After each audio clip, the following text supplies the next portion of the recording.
دو چیزیں میں آپ سے جاننا چاہوں گا. ایک تو ہمیں سب سے بڑا جو اس کا پازیٹیو نظر آ رہا ہے وہ اوبیسلی عامر جمال ہے. جس طرح کی خوبصورت اس نے بیٹنگ کی, بالنگ کی, آپ کے ٹائم کے اندر اس نے انگلینڈ کے خلاف ڈیبیو کیا تھا اور تب بھی اس نے اپنا T20 سیریز میں بتایا تھا کہ وہ ایک شاندار آل راؤنڈر ہے, بٹ انفارچونیٹلی اس کو کنٹینیوٹی نہیں ملی. میں تو اس کو سمجھتا ہوں کہ جس طرح اس نے اپنے آپ کو کیری کیا ہے بیٹنگ بالنگ میں اور بات کرنے میں بھی, اس کی پریس کانفرنس میں نے سنی, مجھے تو بہت ڈفرنس نظر آیا ان کی بات کرنے میں اور باقی پلیئرز کی.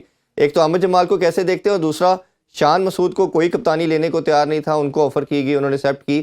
ان کے اندر بھی کچھ اچھے کیپٹنسی کے ہمیں بٹس اینڈ پیسز میں چیزیں نظر آئیں, تو ان دونوں کو کیسے دیکھتے ہیں آپ؟ دیکھیں, عامر جمال تو گریٹ سٹوری ہے. جہاں سے وہ اٹھے اور جہاں پہ انہوں نے مقام پایا ہے, یہ بہت ہی ایک گریٹ سٹوری ہے. اور اس کا سب کے سامنے اس کا مطلب کیا ہے کہ ہارڈ ورک پیز, کوئی شارٹ کٹ نہیں ہے ٹو سکسیس. جو سب سے اچھی بات تھی اس ٹور کے اوپر, ایک تو ان کا ٹیمپرمنٹ بہت اچھا تھا, دوسری فٹنس بہت اچھی تھی, لمبے اوورز بھی کیے, بیٹنگ بھی کی.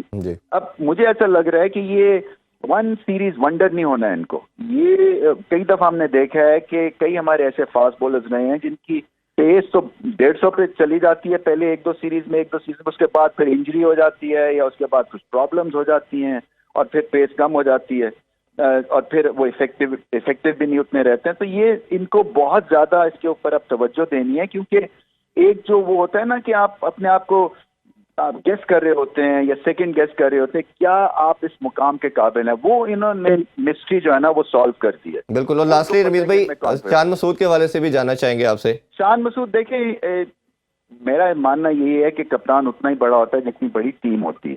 ہاں, آپ چھوٹی ٹیم کو بڑا کر سکتے ہیں.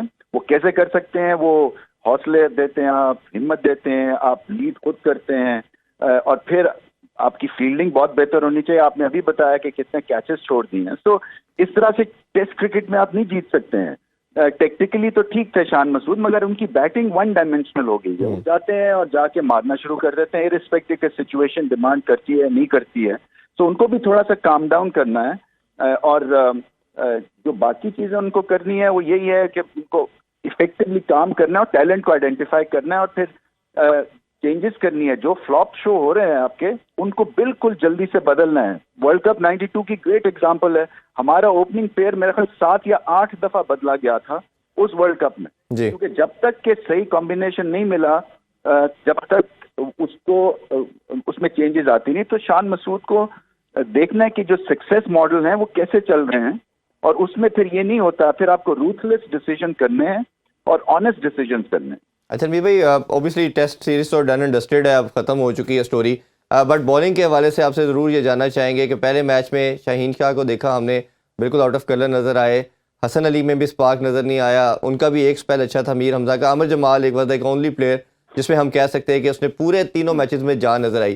ایک تو ہمارا بالنگ کو کیسے دیکھتے ہیں, اور obese moving forward to T20 اور چھوٹا فارمیٹ ہم اچھا کھیلتے ہیں, تو کیا آپ کو پاسبلٹی لگتی ہے, اور نئی لیڈرشپ ہے شاہین کی ایز اے ٹیسٹ کے بعد اب T20 میں انہوں نے کپتانی کرنی ہے, تو یہ اوور آل آپ کیسے دیکھتے ہیں کہ پاکستان کے کیا چانسز ہے T20 سیریز میں اگینسٹ نیوزی لینڈ؟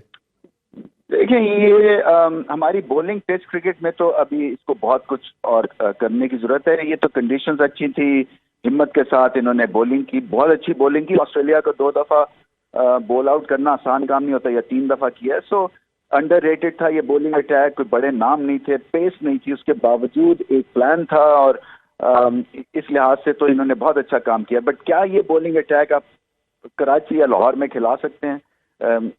پیس کے بغیر آپ سب کانٹیننٹ میں سروائیو نہیں کر سکیں گے شیئر پیس. تو پاکستان کو کہیں نہ کہیں اس کا تڑکا لگانا ہے. جہاں تک بات ہے T20 کی, دیکھیں نئے کپتان ہیں, انرجی ہے ان میں, شاہین افریدی میں فٹنس کتنی ہے یہ بھی دیکھنا ہے. پھر اسٹریٹجی کے پوائنٹ آف ویو سے کیا وہ کام کرتے ہیں, کیونکہ میں ابھی بھی سمجھتا ہوں کہ پاکستان کی جو بیسٹ چوائس ہے ایز این اوپنر, پہلے تو اس کو نہ چھیڑا جائے اس کمبینیشن کو. حالانکہ مجھے پتا ہے کہ جیوری آؤٹ ہے کہ جی سلو کھیلتے ہیں رضوان اور بابر اعظم, بٹ اگر آپ کے پاس چوائسیز ہی لمیٹڈ ہیں تو پھر کیا کریں؟ اب یہ تو نہیں ہو سکتا کہ آپ ورلڈ کپ ایئر میں پھر آپ ایکسپیریمنٹل ایک موڈ میں چلے جائیں, اور جو آپ نے ایک کہانی بنائی تھی, دیکھیں نا, چاہے آپ کو پسند ہو یا نہ پسند ہو یہ کمبینیشن, دنیا بات کر رہی ہے کہ یہ دونوں نے بہت کچھ کیا پاکستان کے لیے پچھلے 2-3 سالوں میں.